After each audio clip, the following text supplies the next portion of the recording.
এই ভিডিওটা ছোট্ট একটা খবর না, এটা আমার গ্রামের সবার আর্তনাদ। কাল দুটো বাড়ি তলিয়ে গেছে নদীর জলে।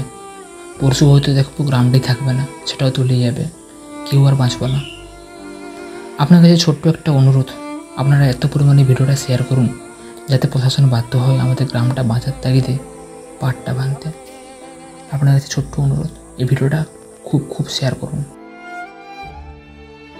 এইভাবেই প্রতিদিন নদী গিলে খাচ্ছে গাছ, মাটি আর মানুষের ঘর। মানুষজন আর্তনাদ করছেন, কাঁদছেন, কোথায় যাবেন? তাদের বসত বাড়ি ছেড়ে কোথায় যাওয়ার জায়গা রয়েছে? এটাই তো তাদের সম্বলটুকু ছিল।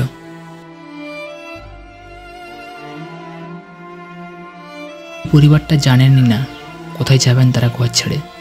যাটুকু বসত বাড়ি ছিল সবই নদীগর্ভে তলিয়ে গেছে। এখন শুধু শূন্য হাত, কিছুই জানেন না।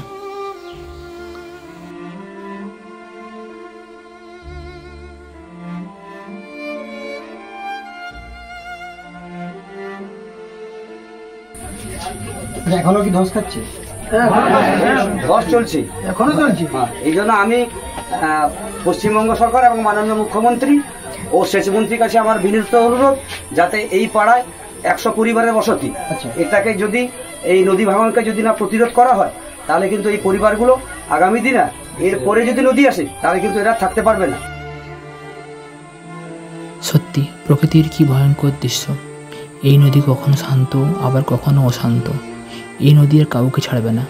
যদি আজই পদক্ষেপ না নেওয়া হয় তাহলে একে একে সমস্ত গ্রাম তলিয়ে যাবে এই নদীর ভূগর্ভে।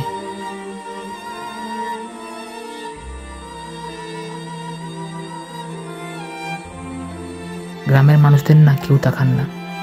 যখন ভোট আসে তখন নেতা মন্ত্রীরা এসে বলেন আমরা সব কিছু করে দেব, আর ঠিক যখন গ্রামে বিপদ আসে না তখন ওনারা এসে বলেন আমরা দেখছি আর দেখছি।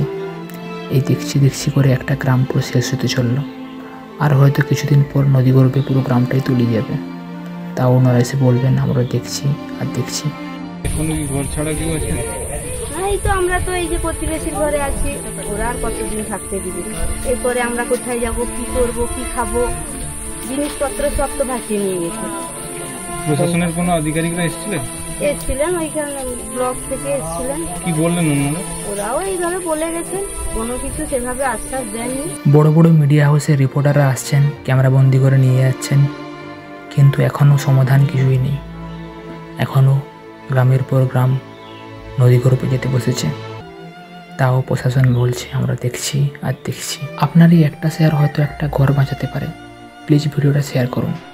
সরকারকে বাধ্য করুন আমাদের এই গ্রামটিকে বাঁচাতে। আমার গ্রামের মানুষজন আপনাদের দরকার সাহায্যের আর্তনাদ নিয়ে। প্লিজ ভিডিওটা শেয়ার করুন।